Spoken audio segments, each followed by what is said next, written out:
आज इस वीडियो में मैं शोल्डर की समस्या के बारे में बहुत इंपॉर्टेंट टिप्स आप लोगों को देने वाला हूं। देखिए, शोल्डर गिरने के ब्लाउज में जो कारण होते हैं वो बहुत अलग अलग तरीके के होते हैं। उसका समाधान क्या रहेगा, अलग अलग तरीके से आज इस वीडियो में मैं आप सभी लोगों को बताने वाला हूं।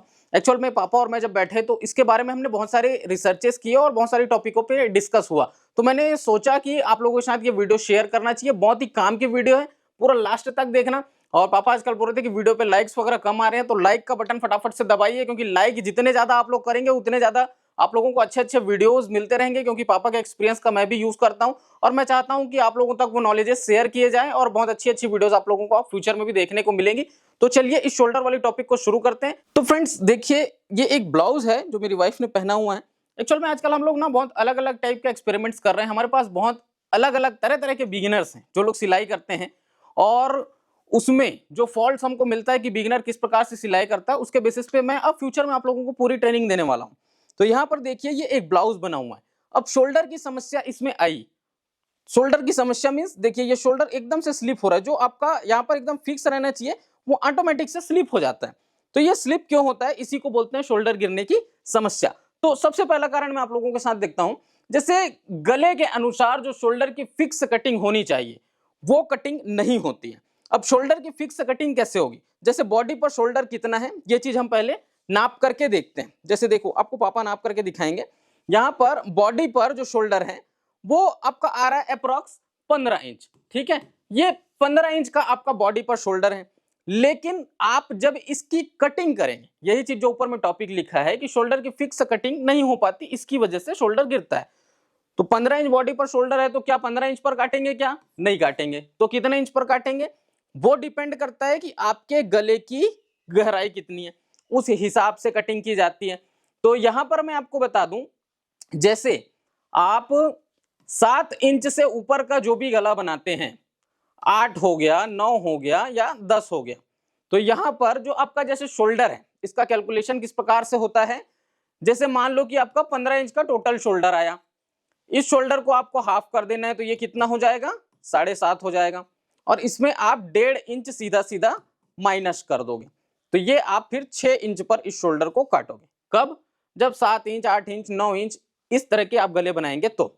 लेकिन ये जो गला है ये कितना है, ये तो 10 इंच से भी ज्यादा है, 11 इंच है। तो इस कंडीशन में आप शोल्डर को सीधा सीधा 2 इंच माइनस करोगे। 2 इंच किसमें, हाफ शोल्डर में, मतलब 7.5 में 2 इंच माइनस कर देंगे तो हमारे पास कितना बच जाएगा, सीधा सीधा 5.5 इंच बच जाएगा। तो यहां पर शोल्डर की जो कटिंग होगी वो 5.5 इंच पर होगी, हाफ में। ठीक है, मतलब 5.5 का डबल कितना हो गया, 11 इंच। तो 15 इंच में हमने सीधा 4 इंच शोल्डर को माइनस कर दिया। ये चीज आपको क्लियर होना चाहिए कि जितना गले की गहराई बढ़ते जाएगी उतना आपका शोल्डर कम होता जाएगा। और जिस दिन आप ये फिक्स कटिंग करना सीख गए उस दिन आपकी आधी प्रॉब्लम सॉल्व हो जाएगी। क्योंकि बहुत से लोगों को प्रॉब्लम यहीं पर आता है कि उनको समझ में नहीं आता गले के हिसाब से बॉडी पर जितना शोल्डर है उसमें से कितना कम करके काटे। प्रैक्टिकल तौर पे समझते हैं। जैसे कि हम ये एक फर्मा बना रहे हैं, ठीक है, तो यहाँ पर बॉडी पर शोल्डर हमने कितना देखा, 15 इंच, कितना होगा, 7.5 पे मार्क होगा। अब जैसे मैंने कहा 7, 8 इंच, 9 इंच इस तरह के गले हैं, तो 1.5 इंच आपको माइनस करना है। ठीक है, तो यहीं पर आप 1.5 इंच इस प्रकार से माइनस कर देंगे। और मैंने कहा कि जैसे 10 इंच से ज्यादा बड़ा गला है तो आप 2 इंच माइनस कर दोगे। ठीक है, तो ये इस प्रकार से 2 इंच माइनस कर देंगे। अब 2 इंच माइनस करने का रीजन क्या होता है कि आपका जो गला है वो गहरा होता है। ठीक है, ये ध्यान में रखना। ये 2 इंच हमने यहाँ पर माइनस किया तो ये इतना आ गया। 2 इंच माइनस करने के बाद टोटल शोल्डर कितना बचता है, 5.5। ठीक है, अब यहीं पर मैंने गले की गहराई के बारे में बात किया। गले की गहराई आपकी कितनी होगी, तब आप 2 इंच माइनस करोगे। गले की गहराई आपकी 11 इंच, 12 इंच इस तरह से होगी, 10 इंच से ऊपर होगी, तब आप 2 इंच माइनस करोगे। ठीक है ना, बस इतना सा ध्यान में आपको रखना है। नेक्स्ट टॉपिक की तरफ चलते हैं। गले की चौड़ाई को बहुत से लोग ज्यादा रख देते हैं। अब गले की चौड़ाई मींस क्या, अब यहां से यहां तक, यहां पर आप देख सकते हैं इमेज में, जैसे हम इसको नाप करके देखेंगे, सामने बॉडी पर ही नाप करके देखते हैं कितना फैलाव आ रहा है। ये आ रहा है अप्रॉक्स 12 इंच। देखिए 12 इंच आया। ठीक है, लेकिन क्या हमने इसको 6 इंच पर काटा है? क्या 6 इंच पे काटेंगे तभी तो 12 आएगा ना। लेकिन हमने इसको नहीं काटा 6 इंच पर, तो कितने इंच पर काटे हैं, हमने इसको काटा है मात्र 2.25 इंच पर। ठीक है, ये देखिए, तो ये 2.25 से 6 तक कैसे पहुंचा, इसका रीजन क्या है? अगेन आपके गले की गहराई। जितना ज्यादा आपके गले की गहराई होती है, ब्लाउज बॉडी पर जाने के बाद फैल जाता है। 2.25 पे काटे तो ये 12 इंच फैल गया, और आप देखिए इसके गले का शेप किस प्रकार से आया, ठीक है। और यही अगर हम 2.5 इंच काट दें या 3 इंच काट दें, तब के केस में क्या होगा? बॉडी से बाहर चले जाएगा ये, क्योंकि ऑलरेडी 12 पर है तो यहां है, और ये 12 से ज्यादा हो गया, 13, 14 इस तरह से हो गया, तो ये तो बॉडी से बाहर हो जाएगा। तो इस चीज का आप ध्यान रखेंगे कि गले की चौड़ाई को आप कम से कम रखें।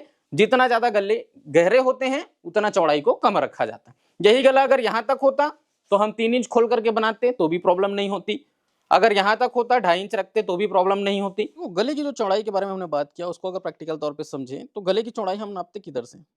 एक ऊपर से नापते हैं, यहाँ पर मैंने कहा 2.25 इंच रखना, उससे ज्यादा नहीं जाएंगे, ठीक है। इस मेथड से कटिंग करेंगे तो 2.25 इंच हमने रखा। अब एक तो ऊपर से हो गया, दूसरा होता है नीचे से। अब जैसे आपको गहराई लेनी है कितनी, मान लो 11 इंच की लेनी, तो ऊपर आपने क्या किया, थोड़ा सा छोड़ दिया, पहले 1/2 इंच छोड़ देते हैं, उसके बाद नापते हैं 11 इंच। ये 11 इंच नाप लिए। नापने के बाद यहाँ पर निशान लेते हैं सीधा, ठीक है। तो एक गले की चौड़ाई यहाँ पर भी नापते हैं, नीचे गले का फैलाव बोलते हैं हम लोग इसको। तो ये भी आपको 2.5 इंच, 2.25 इंच से ज़्यादा नहीं रखनी। ज़्यादा रखोगे शोल्डर गिरने की प्रॉब्लम्स जो हैं वो आपको कंटिन्यूसली फेस करना ही पड़ेगा। तो इस चीज़ का थोड़ा सा ध्यान रखें। और उसके बाद जो भी आप गले का शेप इसमें देना चाहते हैं वो आराम से दे सकते हैं, उसमें कोई प्रॉब्लम नहीं है। अगला जो है, पीछे पल्ले में गले की गहराई ज्यादा होना। यही टॉपिक मैं आप लोगों को लाइन से बताते आ रहा हूं। मैंने शुरू में ही बता दिया कि गले की गहराई इसमें कितनी है। जैसे ये गहराई है आपकी 11 इंच अप्रॉक्स गहराई आ रही है। अब 11 इंच की जो गहराई है, इस तरह के ब्लाउजों में समस्या क्या आती है, आपका जो पीछे का पल्ला है वो बहुत ज्यादा फैल जाता है। अगेन उसी टॉपिक को मैं रिपीट कर रहा हूं। तो इसको फैलने से रोकेंगे कैसे? तो जो आपका बैक पार्ट है उसको चेस्ट से लेके कमर तक, है ना, चेस्ट से लेके कमर तक एक तिरछा शेप में छांटने का प्रोसेस हमने बताया है। उस प्रोसेस को आप इस प्रकार से बिल्कुल फॉलो करें, जिससे आपका आर्मोल पे व्रिंकल भी नहीं पड़ेगा। जैसे ये आप जो थोड़े बहुत झोल देख रहे हैं ये भी नहीं आएंगे, और बॉडी से जो बाहर भगता है ब्लाउज उसको भी वो बराबर पकड़ के रखेगा, तो कोई प्रॉब्लम नहीं आएगी। अब जैसे मैंने कहा कि गहराई अगर ज्यादा है तो आपको छांटना होगा। तो छांटने का प्रोसेस मैं आपको बताता हूँ। ये आपका जो पीछे का पल्ला, ज्यादा अगर आप दिमाग नहीं लगाएंगे, ठीक है, ज्यादा अगर दिमाग नहीं लगाना, सीधा सीधा 1.25 इंच छांट देना, ठीक है। सीधा सीधा 1.25 इंच छांट दोगे आपका काम हो जाएगा। किसको छांटना है? ओनली चेस्ट लाइन को। अब ये आप इस प्रकार से इसको मिला सकते हैं, ये मिल गया। और अब इसका सही तरीका बताता हूं, मेजरमेंट कैलकुलेट कैसे करते हैं। जो आपके गले की गहराई है उससे आप क्या करोगे, 1 से 1.5 इंच ऊपर, ठीक है, 1 से 1.5 इंच ऊपर एक मार्क कर लेना, ये छोटा सा। आपको यहां से तिरछा नापना है। कैसे नापना है? ये इस तरह से। कितना नापना है? चेस्ट का चौथा हिस्सा। तो जितना आपका चेस्ट है, जैसे 36 है तो उसका चौथा हिस्सा, 38 है तो उसका चौथा हिस्सा नाप लिए, और 1.5 इंच का जो मार्जिन है उसको सीधा सीधा नापना है, ठीक है। तो ये आप ध्यान में रखेंगे। बाकी जो एक्स्ट्रा हिस्सा आ रहा है उसको छांट के निकाल देंगे। तो जब ये हिस्सा आप छांट करके निकाल देते हैं तो इतना आपका चेस्ट पे कम हो जाता है, और ये पोर्शन हटने से आर्मोल पे व्रिंकल्स, शोल्डर गिरने की समस्या कम होती है, क्योंकि इससे ब्लाउज आपका कम फैलता है फिर, ठीक है। पीछे पल्ले में ये चीज लगातार हम लोग करते आ रहे हैं। इस चीज को ट्राई करके देखना, बहुत बेहतरीन आपको रिजल्ट मिलने वाला है। नेक्स्ट टॉपिक पर चलते हैं। शोल्डर का जो ज्वाइंट होता है उसके पास में आपके आस्तीन की फिटिंग सही तरीके से नहीं होती। अब इसका जो कारण है, जैसे आप यहां पर देखेंगे, हो सकता है कैमरे में आपको उतना अच्छे तरीके से नहीं दिखाई दे रहा हो, लेयर लगा करके आपको दिखा दिया जाएगा। यहां पर ये जो शोल्डर का ज्वाइंट हुआ है, आस्तीन आपका यहाँ पर देखिए ये उठा उठा सा, और यहाँ पर ये ऑटोमेटिक से ये इस तरह से फूलता है। तो ये फूल रहा है, इसका मतलब क्या है कि यहाँ पर आस्तीन की फिटिंग आपकी सही नहीं हुई है, और यहीं पर ये फुलान आने की वजह से, शोल्डर पे झोल आने की वजह से ये शोल्डर बाहर होते हैं। तो यहाँ पर एक फिट करने का प्रॉपर तरीका होता है जिसको हमने ऑलरेडी बताया है, उसको आपको ध्यान में रखना है। आस्तीन चढ़ाने की जैसे मैंने बात की, तो यहाँ पर आप देखना ये आपका सामने का पल्ला है, पीछे का पल्ला, दोनों अलग अलग है। इस प्रकार से इसको हमने रख दिया। रखने के बाद जब हम यहाँ पर आस्तीन को चढ़ाएंगे, पहले शोल्डर को ज्वाइन कर लेंगे। ज्वाइन करने के बाद इस तरह से एकदम सीधी लाइन आपकी होनी चाहिए। सीधा नहीं है तो छांट करके मिला लेना बराबर से। इस तरह से स्केल रख के देख लेना, अगर सीधा नहीं है तो सीधा कर लेना, ठीक है। उसके बाद क्या करेंगे, उसके बाद जब आप आस्तीन फिट करेंगे तो 2 इंच पहले और 2 इंच बाद तक आपकी ये स्ट्रेट लाइन होनी चाहिए।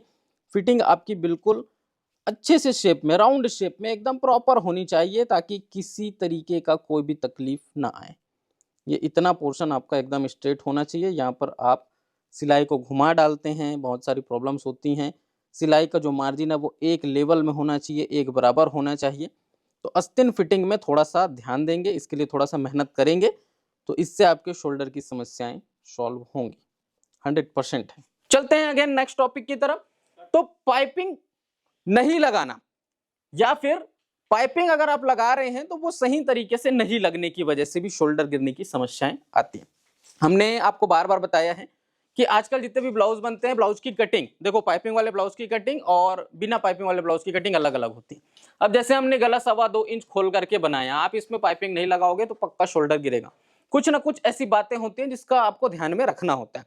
और जैसे पाइपिंग लगा रहे हैं उसके बाद भी शोल्डर गिरते हैं, तो उसका रीजन क्या होता है कि शोल्डर का जो ज्वाइंट है, ये वाला हिस्सा यहाँ पर आपके पाइपिंग में ना वो पकड़ नहीं आ पाती, तो यहाँ पर थोड़ा सा खींच करके लगाया जाता है। 2 इंच पहले और 2 इंच बाद तक थोड़ा सा पाइपिंग को खींच के लगाते हैं, तो वो यहाँ पर शोल्डर को अच्छे से पकड़ के रखता है, स्लिप होने नहीं देता। और यही पाइपिंग में अगर लूज हो गया, ढीलापन आ गया, तो ये शोल्डर को गिराता है। तो ये कुछ ऐसे टॉपिक्स थे जो हमने निकाले। बिगिनर्स जब सिलाई करते हैं तो बहुत सारी चीजें हमको समझ में आती हैं, और ये चीजें मैं आजकल काफी ज्यादा एक्सपेरिमेंटल के तौर पे कर रहा हूं, तो मुझे बहुत सारी चीजें जो जो समझ में आ रही हैं मैं आगे आप लोगों के साथ शेयर करूंगा। और एक गुड न्यूज है आप सभी लोगों के लिए कि हमारा जो एक चैनल है, वो चैनल का नाम मैं भी रिवील नहीं करने वाला, लेकिन उसमें आप लोगों को प्रॉपर बिगिनर किस प्रकार से सिलाई करता है, किस प्रकार से कटिंग करते हैं, उन सब चीजों का एक प्रॉपर वीडियो मिलने वाला है। वो बहुत ही बड़ा अपडेट आप सभी लोगों के लिए मैं आज शेयर कर रहा हूं, लेकिन उसको रिवील बहुत जल्द करेंगे, हो सकेगा तो नेक्स्ट वीडियो में पूरी प्लानिंग के साथ। और फिर आप लोग उस चैनल को सब्सक्राइब करके रखना अच्छे से, और सारे वीडियोस को देखना, तो आप बिगिनर्स के साथ में बिल्कुल कनेक्ट कर पाएंगे। तो ये शोल्डर की टॉपिक वाली जो वीडियो है वो आप लोगों को कैसी लगी ये मुझे कमेंट करके बताना, और वीडियो अगर पसंद आया तो आप लोग इसको लाइक करें, शेयर करें, और मिलते हैं नेक्स्ट वीडियो में। तब तक के लिए जय हिंद, वंदे मातरम।